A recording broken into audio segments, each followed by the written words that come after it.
but they're making up work, I guess, or something. But if you guys don't know, there's a Bible study club. We're talking about God a little bit. We just want to learn more and more about the Bible as much as possible. My name is Will. I don't go here. I'm a youth leader at my church. I'm just kind of here to help out whenever. But this past weekend, I was praying, reading the Bible a little bit, just talking to God, and I felt a very, very, very strong, specific word for this school individually, like this school specifically. It applies to basically everyone, but I really feel to share it with this school. And I want to talk to you guys for just a couple minutes. I know we end at 10:55. I want to talk to you guys about brokenness, but also wholeness at the same time. So I want to talk to you about brokenness, but with God, He will take your brokenness and make it whole. So what I want to do is I want to share with you guys a story. The story is about the Good Samaritan. Has anybody ever heard of that story in the Bible, the Good Samaritan? Well, if you guys haven't heard of it, there's this man, and he's walking from Jerusalem to Jericho, I think, or something. He's walking from somewhere to somewhere, all right? Let's put it that way. And he gets beat up, jumped, robbed, all this stuff on his way there. And these dudes, they take his clothes, they take his money, they take his food, they take everything, and they leave him on the side of the road half dead. Now, there are many people that walk past him. The Bible says that there's a priest that walks past him from afar off and looks at him and keeps going. There's a Levite man who comes up very close to him and looks at him. He says, man, he's half dead. He's so far gone, there's nothing I can do, so I'm just going to keep going. But then there's a Samaritan. And if you guys don't know this, the man that was beat up and robbed was a Jew.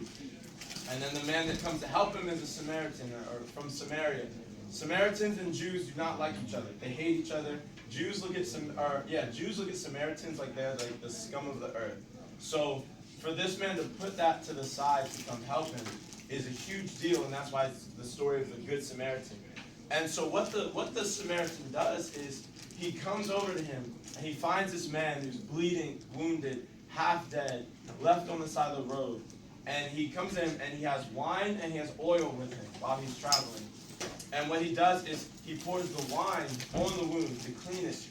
But then he pours the oil on the wound, which helps with the healing, which takes place with not just cleaning the wound, but now we're going to heal the wound. And then he wraps the wound up and he takes him into town and he takes him to a doctor and they heal him up and all that stuff. But what I really want to focus on is the Samaritan, and I want to focus on what he does to treat the wound.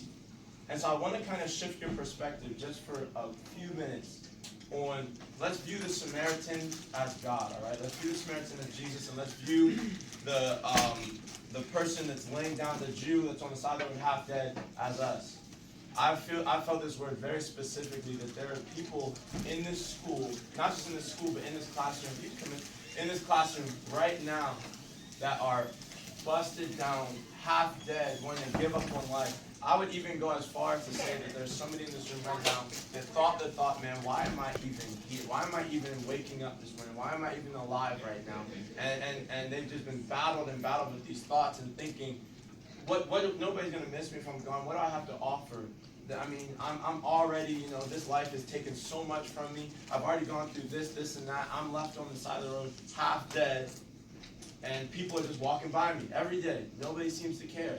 So why am I here? Nobody cares about me, so, whatever.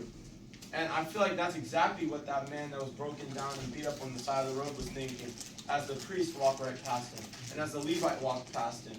But I'm here to tell you that there is a good Samaritan, whose name is Jesus, who isn't going to walk past you, but he's going to come to you and he's going to treat you. And I want to explain to you guys how he treats you. So let's look at the wine as Jesus' blood. So let's think about it this way. When it said when they're having the Last Supper with Jesus and the disciples, he says, "You drink of this wine, it's my blood, and eat this bread, it's my flesh." But I want to look at the wine that the Good Samaritan used to clean the wound as Jesus' blood. Because as many of you know, that when Jesus died on the cross, his blood washed our sins away. His blood cleaned us. His blood made us whole. But then I want you to look at the oil that the Good Samaritan used to heal the wound as God's Spirit. Because not just the blood that will wash us and clean us and make us whole, but the Spirit is what heals us. So we might get clean, but just because a wound is clean does not mean that it's healed. If you go and scrape your knee right now and I pour a whole bunch of alcohol on your knee, it's going to hurt really bad and it's going to be clean, but is your knee healed? No. So once you get the blood of God or baptism, we use baptism because that's the equivalent, you then need the Spirit. The Spirit is what not only cleans, but makes you whole. So I'm here to tell somebody that you came in this room with no hope, you came in here broken, you came in here wanting to give it all up and just say, you know what, I quit. But there's something that can help. There's one thing that can help. A lot of times we go to all these different things, and some people like to party because it numbs them for that period of time. And some people like to drink alcohol or whatever because it numbs them for a period of time. They can forget about the rest of the world. They can forget about the rest of the problems. But what happens when the buzz wears off? What happens when the high fades away? Or what happens when there's no more parties to go to?